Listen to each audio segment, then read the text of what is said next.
자, 트럼프 대통령이 꺼낸 상호 관세, 상대국의 무역 장벽만큼 미국도 똑같은 높이로 관세를 매기겠다라고 하는 부분입니다. 상호 관세와 보편 관세가 시장에 미칠 영향 어떤 차이가 있을까요? 네. 일단 우리가 쉽게 이제 관세를 좀 설명할 때 수입품에 부과하는 세금을 관세라고 합니다. 이제 네.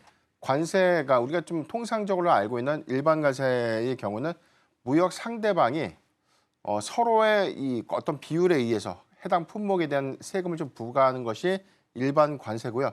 그다음에 이제 특혜 관세가 있는데 이 부분은 무역 협정을 통해서 해당되는 품목에 대한 세율을 낮춰주거나 또는 세금을 면제해주는 면세 혜택을 좀 주는 것이죠. 이런 부분들이 특혜 관세가 좀 되겠고, 그다음에 우리가 좀 많이 들어봤던 반덤핑 관세. 이 부분은 우리나라에서 판매하는 단가보다 수출 단가가 훨씬 더 현저히 좀 떨어지게 되면 해당되는 어떤 점유율 관련된 그 상대국, 교역 상대국에 관련된 시장 혼란을 좀 방지하기 위해서 오히려 해당되는 그 갭만큼 관세율을 더 올려서 올리는 제도가 이제 반덤핑 관세다라고 좀 보시면 되겠는데, 일반적인 관세 이런 흐름 안에서 상호 관세라는 것은 상대방이 올린 만큼 내려주거나 상대방이 면제한 만큼 같이 좀 면제해주거나 또는 상대방이 오히려 관세율을 상당히 좀 높게 부과를 시켰을 때 동일한 어떤 관세율들을 좀 부과하는 그런 부분들인데, 우리가 좀 통상적으로 보면 일반 관세에 비해서 상호 관세가 굉장히 좀 공정해 보이고,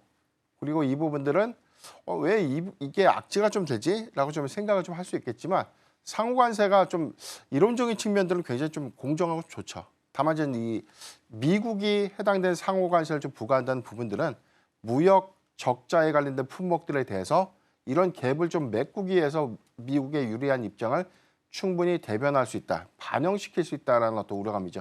그렇기 때문에 한국에서 안 팔려서 같은 이제 관세율도 좀 부과해서 낮췄는데, 한국에서 만약에 안 팔린다고 해가지고 미국에 더 많이 파는 품목에 대해서 그만큼에 관련된 갭을 올린다는 것은 다소 좀 부당한 좀 관세다, 내지는 좀 우려감이 좀 부각될 수 있는 그런 이슈이기 때문에 상호 관세가 지금 시장에 미치는 영향들은 그런 어떤 대미적 자폭들이 좀 큰 품목에 한정될 수 있는 가능성들이 좀 높다는 관점에서 리스크의 좀 요인이 좀 되지 않을까라고 보고 있습니다.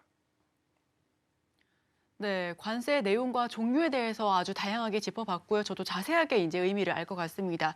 자, 중국이 미국을 향해서 보복 관세를 선언했습니다. 미중 무역 갈등의 시작을 또 알리는 것 같은데 우리에게 미칠 영향력도 굉장히 궁금하거든요. 일단 어떤 한편에서는 그 의미가 제한적일 네. 것이다라고 하기도 하고요. 또 누군가는 지금 알루미늄과 철강 노이즈에서는 조금 더 우리가 대응해야 된다라고 하는 의미도 있는데 어떤 부분에 우리가 좀 초점을 맞춰야 될까요? 제가 방송 직전에 뭐 속보 좀 들어온 거 내용도 좀 확인해 봤을 때는 미국에 들어오는 철강, 알루미늄에 대해서 25%의 관세를 부과하겠다라고 좀 발표가 좀 됐기 때문에 지금 교역 상대국 하지만 한국이 미국에 차지하는 그 비중이 굉장히 좀 높습니다. 그러니까 그런 부분들이 오늘 시장에 큰 영향으로 좀 작용할 것 같은데, 일단 해당되는 것들을 좀 논의를 좀 하더라도 중국의 경우에는 미국이 중국에 대한 10% 추가 관세에 관련된 보복 조치를 오늘부터 이제 시행이 좀 되고 있는데, 대체적으로 석탄이라든가 이 천연가스에 대해서 15%에 관련된 보복 관세가 좀 부과가 되고요.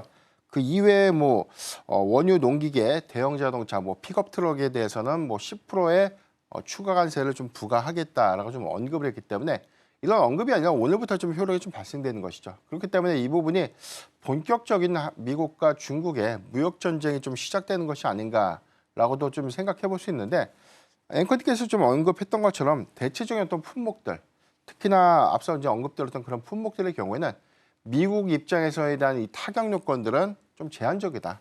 그러니까 평가적인 측면에서는 교회 관련된 추가 관세 부과가 미국에 주는 어떤 효과들은 좀 미미할 것이다. 이 부분은 그래도 중국이 어떤 협상을 위해서 선행적인 어떤 조치를 좀 취하긴 했지만 극단적인 어떤 상황들을 좀 피했다라고 좀 볼 수 있겠고, 트럼프 대통령도 이 중국과 충분히 좀 대화로 풀어갈 수 있는 어떤 여지를 좀 남겨놨다는 그런 점에서는 좀 긍정적일 수 있겠고, 다만 이제 개별 기업의 어떤 관점에서는 중국이 미국 기업에 대한 어떤 제재 수위가 좀 높아질 수 있는 점, 특히나 패션 기업 PBH라든가 뭐 바이오 기업인 일루미나 같은 그런 기업들에 대한 어떤 제재가 좀 시작된 점, 그리고 구글에 대한 반독점법에 관련된 조사를 다시 시작할 수 있다. 그리고 애플의 앱스토어에 대해서 반독점법에 관련된 조사를 좀 시작하겠다. 그런 부분들이 향후에 극단적인 양상으로 좀 더 이어진다면 미국 기업에 대한 제재 조치가 좀 더 강화될 수 있기 때문에 현재 수준에서 좀 머물러 준다면 그런 큰 영향들은